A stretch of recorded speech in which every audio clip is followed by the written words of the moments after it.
Hey everyone, Justin here from Journey Engine Inc. I'm joined by Mitch Slater. He's the CEO and co founder of Levered Learning, which is an innovative teacher designed, classroom tested math instruction system for elementary schools. Mitch, thanks so much for joining us today. Of course. Thanks for having me. So, if we want to get started with a little bit of background story about yourself and your journey with Levered, that would be awesome. Sure. So, I was a classroom teacher straight out of college. So, I never really left the classroom in that sense. Actually started substitute teaching towards the end of what was the senior year. I graduated a little early and jumped right into working with kids at the middle and high school level initially. But after about 20 years, mostly teaching elementary school, I decided to step out. I basically reached the point where I felt like as a classroom teacher, I'd hit a wall where I couldn't, reach my students in the way that I really wanted to. And I realized that if I didn't actually go and build the tools that I needed myself, no one else was going to do it. So that was kind of the short version of the story. But Levered is really based on a pencil paper math curriculum that I developed in my own classroom and used for about 12 years. And so it's just the kind of technology supported version of that program. Awesome, very cool. So, today, what we want to focus on is a big topic that every EdTech company who's working with educational institutions is going to have to face at some point is building relationships and selling to stakeholders in those educational institutions. So I really want to dive deep on your experience in that area. And to start off, what are some key challenges that you've faced um, when selling to districts, schools, and educators? And how have you found is the best way to kind of overcome some of those challenges? Sure. Well, I can think of two. I mean, the perennial challenge is, the end user, right, which is the student, and then the teacher, are not the people usually making the purchasing decisions, right? So you've built this tool, it works great, the kids love it, the teachers love it, but they're not the ones who are going to be writing checks, right? So you have to figure out, how to, give that value proposition to the administrators, whether it's a principal or above at the district office level, who's actually making the purchasing decisions, while still staying true to the mission of creating the right product and giving the right solution for the actual folks on the ground, the boots on the ground using it. That's one big challenge. I think the other one I would say is just the challenge of building trust with those decision makers, even though they're not the ones using the product. They got into education initially, usually through the teacher pathway, and they do it not because of the great paychecks or the low stress, right? It's a really crazy job. They do it because they want to make an impact, right? That's why they got into it. That's why they left the classroom initially. And they're not going to just put anything in front of their kids, in front of their community. So you have to build up that trust with those folks that you're not just selling them a license and going to disappear. So I'd say those are my two big challenges, or I think most education companies kind of face. If you want, how to overcome those, well, in terms of the gulf between the end user and the decision maker, one obvious way is to not just limit your tool to be a solution for students and teachers, to create an admin dashboard or portal or some sort of tool that those administrators can use to see what's going on with your solution, to monitor the progress in classrooms and give them some data that they can use to improve their ability to measure the impact of what you're providing, to provide some accountability and improve communication with the teachers that they're supervising, and the students, making sure that the impact that they're looking for is actually happening. And again, the other kind of issue there is communicating the impact with as much hard, quantitative data as you can. Because and this depends on the type of solution you're providing, right? For us, our end goal is to really improve outcomes for students, that's measurable, right? By the state test or internal benchmark assessments or whatever they're using. So if you have that kind of data, if you have hard impact data, lead with that, and that's what's going to get the decision makers excited. not necessarily the little features of what happens in the classroom, but hey, this is a program that works. Here's the evidence, and then that gets them, that kind of baits the hook and gets them interested and ready to learn more about the actual mechanics of what you're doing. And then the second piece, you asked, I mentioned building trust. I think you have to show up. I mean, especially in the early stages, we're still in the startup phase. Honestly, to build trust with people, you have to. It's really relationship building, and that's hard, and it's a grind, and it's what makes this business so tough. But you need to not. You can't just have one touch with somebody. You got to build up a relationship over time. And I think as you grow, the successes that you have, with one customer group, you leverage that, and you get those testimonials to where, your real boots on the ground in terms of spreading your message are teachers recommending your program to other teachers, principals recommending it to other principals, and eventually, superintendents telling another superintendent, hey, you've got to check out this product. This is a great solution for us. Absolutely. So it sounds like what's important for the teachers is at some level important for the administrators as well, but the administrators have a separate list of things that's going to be critical and important for them. So you kind of have to be balancing both of those things. Yeah, they all care about the same things, but proportionally, right? Like, as a teacher, I always kind of rallied against worrying too much about test scores, because I knew in my own experience that sometimes there's other reasons that scores don't show what you'd like them to show, or sometimes it's a multi-year process or project to get kids' test scores up. So with teachers, I don't say, hey guys, let's dig into the test scores. Like, we say, hey, this is how this is going to help you in your classroom. This is how this is going to save you time in your planning and prep. And by the way, it works. The impact data is there as well. And it's just a reverse conversation with an administrator. Hey, here's a program that's going to move the needle for your kids. Here's the impact. How do you do that? Where does that impact come from? Oh, let me show you how it works in a classroom. So it's almost the same message, just in a different sequence, to kind of be with an awareness of what that top of mind concern is for each group of stakeholders. Definitely. So when it comes to those administrators, how have you found is the best way to connect with them and to build relationships? Is there a certain type of marketing tactic, or is it more on the outbound end, more on the inbound, or events, things like that? Is there any kind of sweet spot or advice that you've found on that end? Yeah, I think for us, the most success that we've had is through in-person events, which has been tough, obviously, during the pandemic, because things that had been in person turned virtual, and it's just not the same thing, to be in a Zoom with somebody as it is to spend time, over a weekend and have keynote speeches together and breakout sessions and dinner and drinks, which are the real work happens after the official events wind down and people relax a little bit, and you start to build those relationships, right? And oftentimes, like I said, it's not the first touch. It might be the second year at a conference that you meet an administrator, and they're like, hey, I remember you. That's the math program, and then you can kind of build on that. But for us, and it also, I think, has a lot to do with the nature of the product that you have, right? For us, we built a program that is powerful enough to function as a core replacement curriculum, right? So we're asking schools in some cases to take their textbook and set it on the shelf and use us as their math program, right? That's a big ask, right? That's a high friction and a big risk to the school district, right? Or the school to lean in and really trust our program in lieu of what they have been using up to this point. So, you have to build that trust up over a while. If I'm selling a supplemental or an enrichment piece, or, something that's kind of layered on top of what schools and districts are already doing with a lower price point, there's less friction. It's a little easier, and people are probably more, I'm guessing, more willing to take a risk on something new.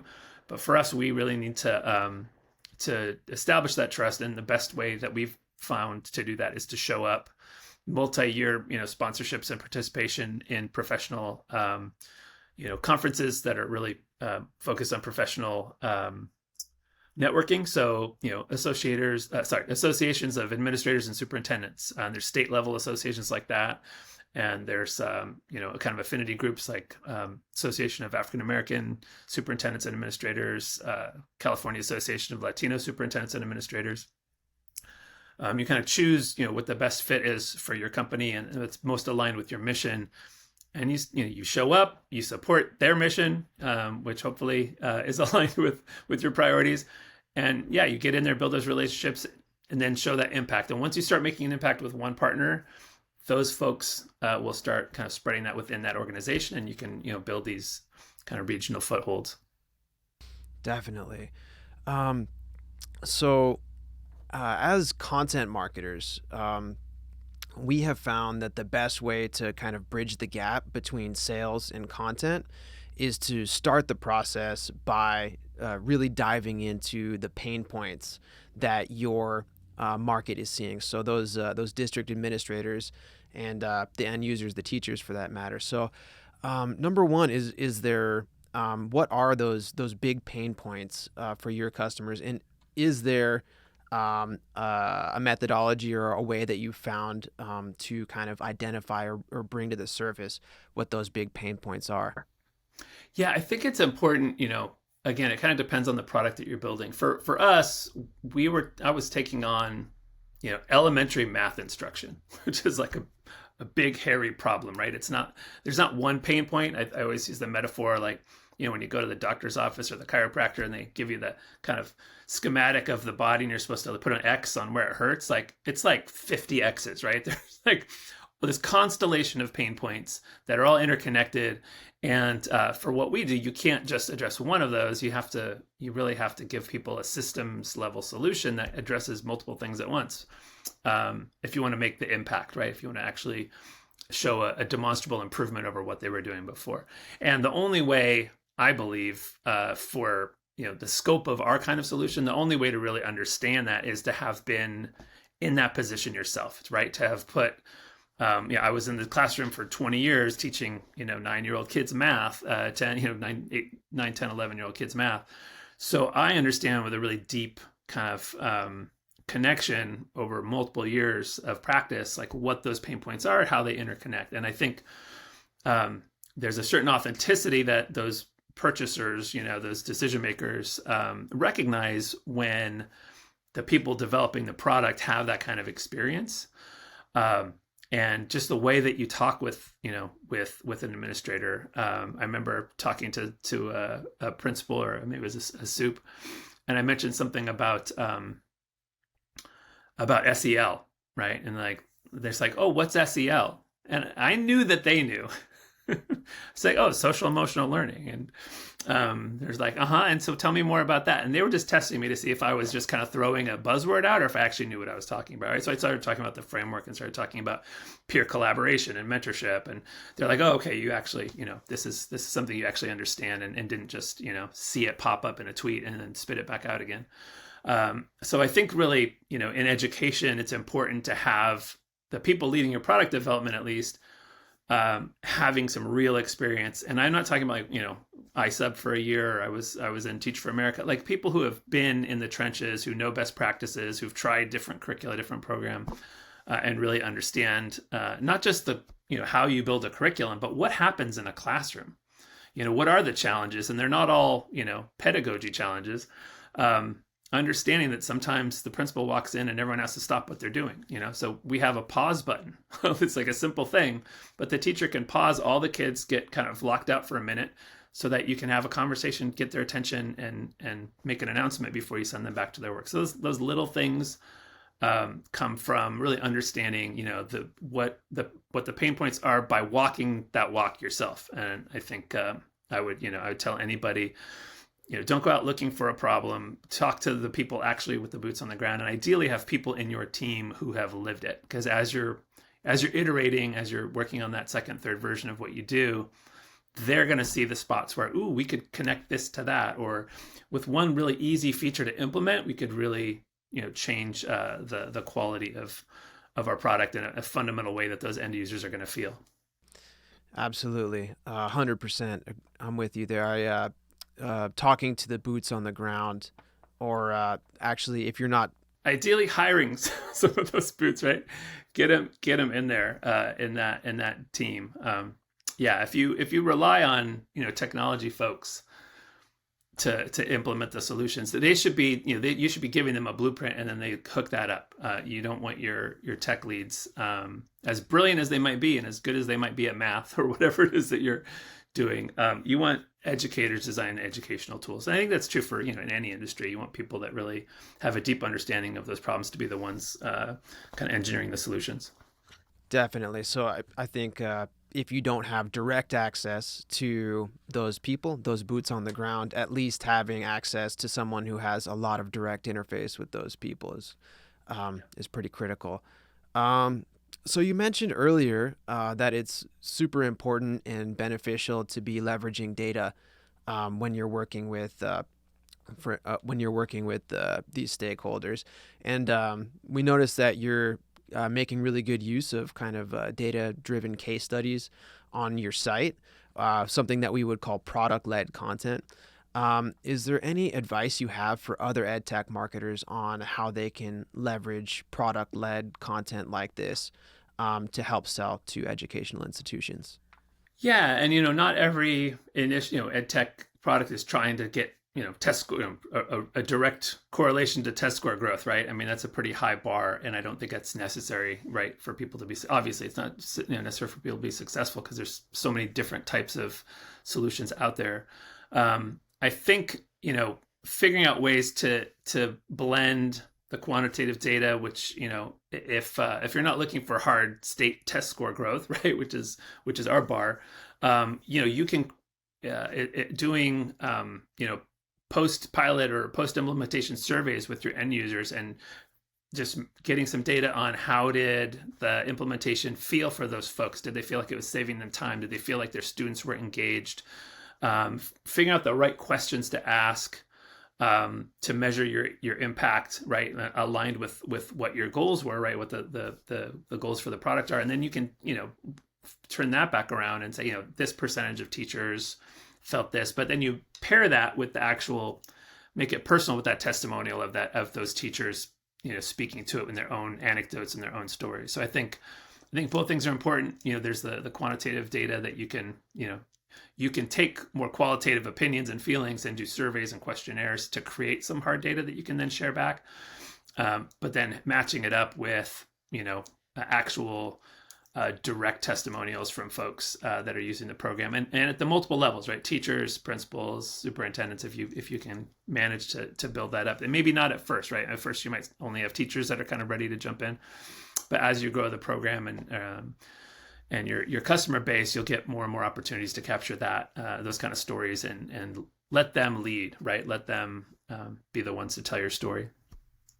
Definitely. So, yeah, after you've kind of built that relationship with all the kind of tactics we've talked about so far, when you're all the way to the level of pitching a district or an institution, can you walk us through a little bit what the actual pitch process looks like for you?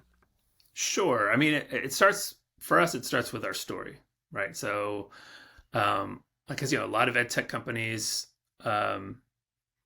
if you kind of look at their founders were Silicon Valley CEO decided to make the world a better place, so they started an education company.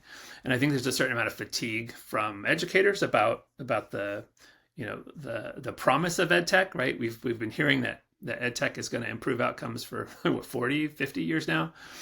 So in the Gartner hype cycle, like we've been stuck in this trough of disillusionment for so long. And so I think the first thing that we do is kind of establish our story as, this is an educator founded company, right? I would tell my personal story. I was in the trenches for 20 years, and I even talk about how confident I was going into my first full-time teaching job, and how by the end of the year I was beat up and exhausted and more or less felt like a failure, right? So kind of humanizing it and saying like, look, this is why I do this work. The why is really important for educators, not just the how, right? And again, for establishing that trust, like, look, I've been there. I know how hard it is. My mission is to make it easier, right? So we start with that backstory. And then again at that administrator level, which is those there's the decision makers, we lead with the data, with the impact. Like this is what we're able to do, right? And what we've really gotten more sophisticated at in the last year really is kind of framing that data in a larger context. So we're looking at math scores, right? For us, we're looking at math growth. So we show historical data for this, for the particular state, right? Say the state of California or Washington or wherever we're having that conversation. Here's how your whole state did, right? Pre-COVID. And it's a grim picture, even before the pandemic, like things weren't great. So if you're trying to get back to normal, like that's not going to do it, right? We need to do better than this. Then I'll show them their own data for that same period of time and see how their data compares to the average of the state. And you've already softened it a little bit because like, hey, this is hard for everybody. We're all having a hard time. It's just a hard thing, Here's specifically how you did. And then in many cases, that is worse than the state level data. So they're like, we've really framed the context of like, this is what the norm is. And then we'll show them data from our partner schools, right? From before the pandemic, from, post-pandemic, and show what's possible. And I think that critical piece of understanding where you are and showing where you want to be, and then this is how we're going to pave this path together to get from where you are to where we need to be. That's the message. Whatever your solution is, that has to be, you have a problem. Let's understand what that problem is. We have a solution. This is how we're going to get you from here to there. And here's some other stories of how we've done that for other folks. Like that's really the pitch. I get into more specifics, but big picture, that's what you need to do. Absolutely. So taking the bridge from showing them the pain, and then the opportunity that they have in front of them, and then showing them what it's going to be like after the solution is reached, and showing them case studies and examples of other people who have had their pain that you have helped solve with the product. That's right. Yeah, definitely. So you touched on this a little bit, but have you had any insights around pricing and packaging with this audience, with the educational institutions, that's kind of led you to your sweet spot, and how can other EdTech companies approach pricing and packaging? Sure. I mean, I'll speak more about pricing, I think, to start. I mean, for us, it's interesting because we're a math solution. We're an online math solution. So people often think of our competitors as, the other EdTech math programs, which are usually supplementals, right? So iReady, iExcel, Dreambox, ST Math, those kind of tools. But we really designed the program to be able to function as a core, right? Which is really replacing a textbook, a traditional textbook from one of the big publishing houses, right? So we had to think about both of those price points because we knew our customers were going to have in their head, right, in their brain, like, well, this is what I'm paying for this online tool. Even though we're not really competing with that online tool, that's still where the psychology starts. So we kind of placed ourselves, in somewhere in the middle, essentially. Like, we knew we were providing more value than a simple supplement that was, supposed to be used 10 or 15 minutes a day in a classroom. And so we did the math and kind of like, well, what is the average cost of a textbook and the number of years that you adopt a textbook, plus the consumables, right, the workbooks and all that stuff, and try to find a price point that was, higher than the EdTech supplements, because we know we're providing a service that's above and beyond what they're doing and going for an impact above and beyond, but cheaper in the long run than investing in that pencil paper, and certainly cheaper than the combination of the two, right? That's our ultimate value proposition is we can replace everything you're using right now with one platform, right? And you can slowly, you can drop, those contracts can drop off and you don't have to renew them. So that was the math for us, was kind of figuring out that sweet spot. We also kind of came up with a structure where, we have a sticker price. And then, hey, but we're going to give you a multi-grade discount. We're going to give you a pilot discount. There are different ways that we've kind of framed that, but we very, very rarely charge our full kind of sticker price. But in our experience, and especially right now, post-COVID, there's so much money flowing around. We've hardly ever had someone come back to us and say, oh, that's too much. We can't afford to do that. In fact, when we showed our investors, our VCs, our EdTech kind of business folks, the price, they're like, ooh, that's high. And when we show principals and superintendents are like, oh, that's not bad. So that's a perfect. We obviously got our pricing right because it seems steep to the industry, experts, but the end users are like, the decision makers are like, yeah, that's reasonable. Um, Definitely love that. So it sounds like you've come to a real sweet spot by really understanding where the market is right now and how your product fits in and what it should be priced at. You even mentioned offering discounts to kind of get the initial introductory use case. And yeah, it sounds like you found a real sweet spot there. yeah. Uh, Definitely.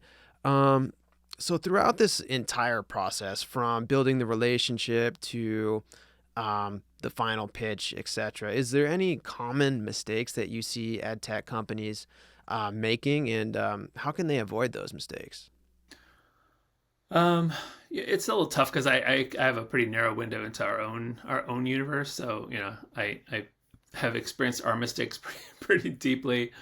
Um, I think just one really important thing to be aware of is how the volume of outbound communication that these administrators are experiencing, right? So I've been to multiple conferences where folks will ask these superintendents like, "Hey, how do I get your attention in an email?" And the answer typically is like, "Don't email me. I don't look at my emails. I pay someone to make sure that I don't see your emails." Like, um, and not that it's impossible to break through. It is possible to break through, but you can't, as tempting as it and as powerful as it can be to automate these systems and send out a zillion emails. You have to be very clever and crafty and intentional about the way you do it, so that it doesn't feel like you're a spammed one out of a million, one out of 1,000 sends right in a day. And there are ways to automate that. There are ways to do that. We have enough sophistication now that you can blend in some. But these are pretty savvy people, and they are inundated, right, with these kind of marketing efforts. So you have to be sophisticated, and you have to be really cognizant of again, knowing, even if you don't have a direct relationship with these folks, kind of understanding their mentality and and trying to make it as personal and less jargony as possible. And I as a CEO, right, I get this to, like, my information's on LinkedIn, so I appear in X number of searches per day, and I'm getting a lot of automated sales emails myself, so I can kind of see what that feels like. And then you just take whatever you're getting as the CEO of an edtech startup, and a superintendent is getting like 20x that in a day. And it's one thing to have a bunch of leads in your pipeline, but if they're not, the quality of those leads is really important. You could spend a lot of time trying to chase down what feels like pipeline because someone clicked on something or whatever. But I think a lot of times we're trying to sell in those things where we should be trying to educate, right? We should be trying to get people interested and understanding what you do, so that when they do see you at a conference or when they have some context for understanding who you are and what you do, so that you're more likely to convert. You're much more likely to convert those one-on-one conversations when you do have the opportunity to get in front of somebody, if they understand what you do and they have in their head, whether they recognize, sometimes it's subconscious, but like, oh yeah, if you're the math guy, or I've seen those test scores in Chula Vista or whatever. I think it's easy to say, oh, we have all this technology, we're gonna send out a zillion emails and build a bunch of pipeline, and it's just not that simple. And that's where you guys like you come in, right? Is that expertise and like how to get that messaging right, how to leverage the technology effectively, not just in scale, right, but in terms of how to message and when a particular message is appropriate in that sequence. Definitely. Yeah, I love that. So it sounds like these administrators are an audience that gets slammed all the time with traditional tactics like cold emails that are canned, and so they're kind of super averse to that. They're going to have a wall up. So kind of your best approach is to just provide value, to educate, to try to help them with their pain points for free through your content, and to build yourself as an authority and to kind of build warm relationships in that way so that when you see them at a conference, when you connect with them another way, they're going to be you're going to be top of mind already. You're going to be an authority with them. They're going to have more trust, and it's going to ease the sales cycle for you. That's right. That's right. An educated, customer target is invaluable, right? And it's really we hardly ever go from cold outreach to a deal, but a lot of the deals that we do make are from people who have seen and have some familiarity with us, know that we work with other people in their region or in their community. They've seen some of the test scores. They're like, yeah, I've been like, tell me how you actually do that. So they have better questions to ask you because they have some context when you actually do get that chance to talk to them. Definitely. So when it comes to differentiating yourself from what's out there from the competition, is there any kind of big points that you have found are helpful for you? How do you differentiate yourself from the competitors? And of course, it's very specific to each company and each solution. For us, our main differentiator, I think, is the scope of what we do. We are really again, most EdTech solutions are supplementals, and we created a solution that can actually operate as a replacement program, right? And that's pretty unusual. There are only a couple other companies that are even trying to kind of do that. So, so that's a big piece. And the other piece is the impact, and the two things are connected, right? Like to make the impact that we're able to make, you can't just have one layer on top of everything else a teacher is doing. You have to give them this whole systematic solution. And so, depending again who we're talking with, we lead with one or the other. To be able to say, we're actually guaranteeing this year that if your teachers meet our basic implementation benchmarks, your raw scale score growth on the state test will be at least 15% higher than the state average, right? That's a differentiator. Like anyone's like, wait, what? Like, yeah, no, because the conventional wisdom is that when you bring in a new math curriculum, it takes 3 or 4 years for you to see the impact. We're saying, no, we'll come in the first year, you hit like 30 minutes a day, 120 instructional days, these kind of real basic benchmarks, your CASP growth will go up at least 15%. And if it doesn't, we'll keep working with you for free until it does.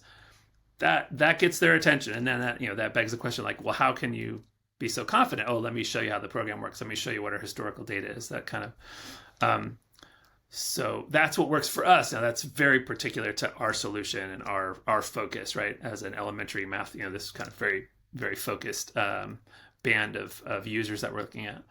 But you do have to find a way because, again, there's so many things coming at them. And the other part that might be more universal is that, hey, I'm an educator. We've been in the trenches. We really understand what's happening here. We are looking to partner with you over the long term to make this impact, not just sell you a license and move on to the next. Because again, they're fatigued. They're getting hit all the time. They've probably been burned by a lot of other vendors who talk a good talk, sell them a contract, and then disappear until the 2 or 3 year window comes by, and then they show up again. Hey, it's great to see you. Tell you, where have you been? So being able to kind of establish your bona fides as an educator or an educator-led company for us is really critical, and explaining and sharing that story, not just of the impact, not just of how great the solution is, but that you're going to be there to support it, and really work as a partner with them over the long haul is what's effective for us. Absolutely. So it sounds like your experience as an educator has given you a ton of exposure into what's out there and the problems that the market's facing right now. And credibility, right, with the decision makers. Like, oh, okay, and I'll drop little jokes and stuff that only nerdy teachers would would really understand. Like, and those things matter, right? That establishes that credibility. Not that you can't do it other ways, but that's what works for us. Awesome. Well, Mitch, thank you so much for your time today and for all this awesome insight. Are there any closing thoughts you have about what you're doing at Levered, and how can people find out more? Sure. Well, I appreciate the time, Justin, and give me the opportunity to share a little bit about the lessons that we've learned. If you want to check out what we're doing at Levered, our webpage is just www.levered.com. And we've got some of that impact data and some of those testimonials up there, and you can just also learn a little bit about how our program is used in schools to try to kill that textbook that the dinosaurs that have been around our neck for so long. But closing thoughts. I think remember that this is a mission-driven group of people everywhere, from the teachers up to the principals to the superintendents, and so being able to really communicate not just the how but the why, I think is really important. That we're all out here to make an impact ultimately for the students, their families, and the communities. If you kind of keep that centered and then build everything out from there, I think you'll end up successfully getting your product out there and hopefully making an impact that you're setting out to do. Absolutely. Mitch, thanks again so much. You're fighting the good fight, and you've given a lot of good information here. So we really appreciate it. This has been super awesome. Thank you, Justin. Yeah, I'm a happy warrior, and I love the hard questions. So I appreciate you giving me the time. Thanks so much, Mitch. Take care.